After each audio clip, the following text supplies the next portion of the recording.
Hey guys, Josh at Bane Tech. I just got the HTC One M8 and I had to get a Defender OtterBox because some of the stuff I've been doing outside lately has required some outdoors, like lawn care, landscaping kind of jobs. So I definitely need something worth the protection. So while I was at the Verizon store, I went ahead and picked up a Defender OtterBox for the HTC One. So here we go. Here it is. Let's take a look around the box. There's really not much to surprise. It's the typical OtterBox Defender series casing or packaging. Kind of gives you the rundown of what's included and what it protects against. Now I wanted something with ultimate protection right off the bat because I am going to be going out of town on a lawn care landscaping overnight trip and I need that kind of protection. And I actually did a phone swap with somebody and they had this purple commuter OtterBox, and while I'm secure with my masculinity, I prefer not to have a purple color.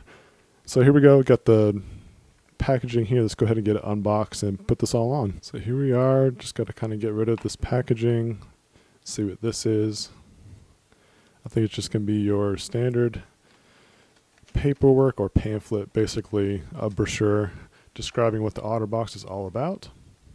So here we go, and again, if you're familiar with the OtterBox, it's going to be the same setup. You get your holster that comes with it, and it's usually pretty sturdy. It's always been really good quality from what I've been able to experience with, and it goes in a full 360 angle, so that's pretty nice, and it's not too loud of a click, which I like that a lot. Sometimes these holsters can be really loud with the click. I like that. And something to know about OtterBox is that they have really good warranty, so if anything ever goes wrong, you just send them an email with some pictures and that's about it, and you'll get a new OtterBox or clip in the mail within a week or so. So here we go. Here's the Defender OtterBox itself. Let's take a look around it before we get it installed. Now on the outside, you're going to have basically a silicone type layer on the outside versus what you would see with the commuter case where you have the hard shell on the outside. Now normally I do like to have the commuter just because it's easier to pocket and whatnot, but that's not going to be my daily drive. Whenever I'm not doing any kind of landscaping or outdoors kind of work, I'm going to have a different kind of case on there. So I just got this basically for that protection. If I ever get caught in rain or anything like that, or even sweat, you know, this is going to help protect against that. I know it's not waterproof, but it's going to help resist it at least. Go ahead and peel away the layers. Now, if you're not familiar with the Defender series, you have a built-in screen protector. The commuter will come with one to install yourself. So here's that outer layer. It's like a tough silicone kind of material. They definitely got better over the years. It used to be really kind of, I don't know, I didn't like it. It was really, it would attract dirt a lot and whatnot. So in order to get this open, you got through this little eject kind of indentations here to help you get started. So just undo those and kind of work your way around, and it will eventually start to come off. There we have it. So let's take a look at the screen protector side real quick. You know, it's a little bit flimsy, but it's, you know, mainly there for that frame kind of protection. Then you get your hard shell here as well.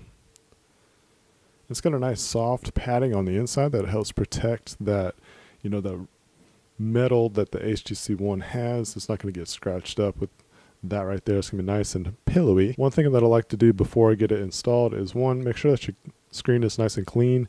Make sure there's no dust on the camera lenses either, because once it's inside there, you're not going to be able to clean it off. Alright, so let's go ahead and get this guy on.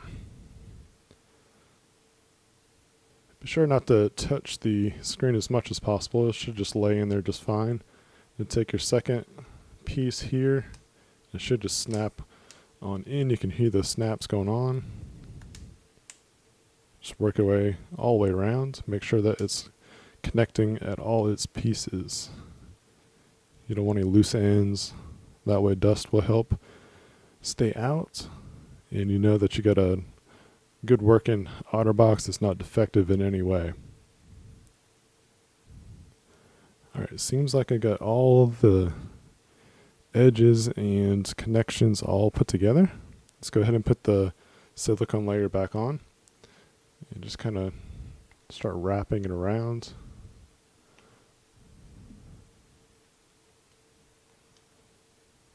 Sometimes you have to kind of help fold it over the edge to help get it going. But notice right here on this side here on the edges that you're going to need to definitely make sure that you have those back into the grooves. That's going to help make it that much more secure, and your fit will be a lot better.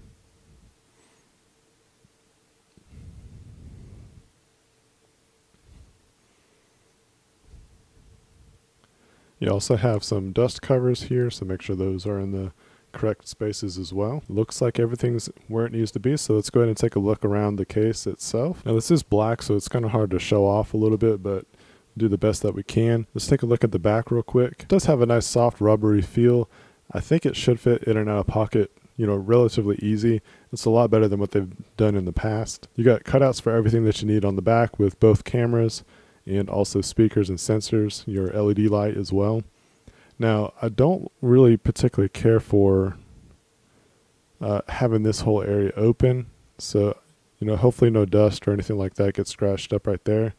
And the same with this, like I would actually kind of prefer more of a precise cutout, but it seems like they did the best that they could just because, you know, you have to have so much of an angle so that way the case doesn't interfere with the snap of the pick. Here at the top, there's no kind of dust cover for the power button, and that's because you're going to need to have access to your IR blaster, which is actually the whole top here on that, so you still have access to your IR blaster. While we got it at this angle, you're going to notice that it is raised above the screen, so that way if you do drop the phone face down, your screen is going to be protected. And also if you want to put it face down on a flat, smooth surface, you're not going to have any kind of problems. Even a small pebble could probably fit in there and not interfere with anything like that. So while we're here at the screen area, we're going to notice that you got a full cutout for your boom speakers, your camera, and also microphones. So that turned out pretty nice. It looks really good. And it's going to be really easy to operate because like there's nothing covering up the areas of the screen where it's going to be operational. So we got the double tap to wake. It's going to be easy to swipe. I know that on some other cases or devices in the past, like I've had some problems with some cases that get too close to the edge of the screen where you have to do the drop down here. And this doesn't interfere with that because it's way up here. So I like that a lot. Really cool. Now, one of the things that is almost a deal breaker with me with any kind of case that has a built-in screen protector is how responsive the screen is. So it seems like swiping is going to be fine, but typing is probably one of the issues that I have the most with. So let's see how it types, and we'll just do a test run.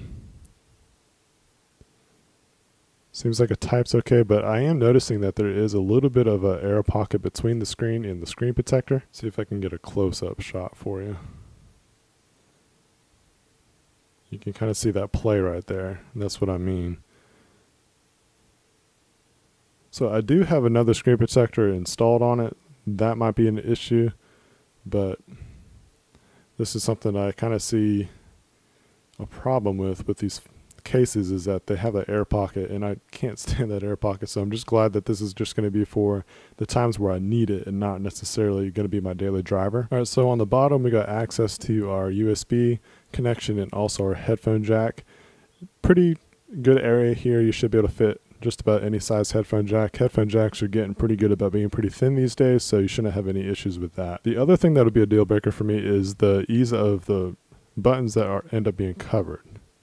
And this seems to work pretty good. I'm not putting that much more pressure than as if the case wasn't installed, but it's still doing pretty good.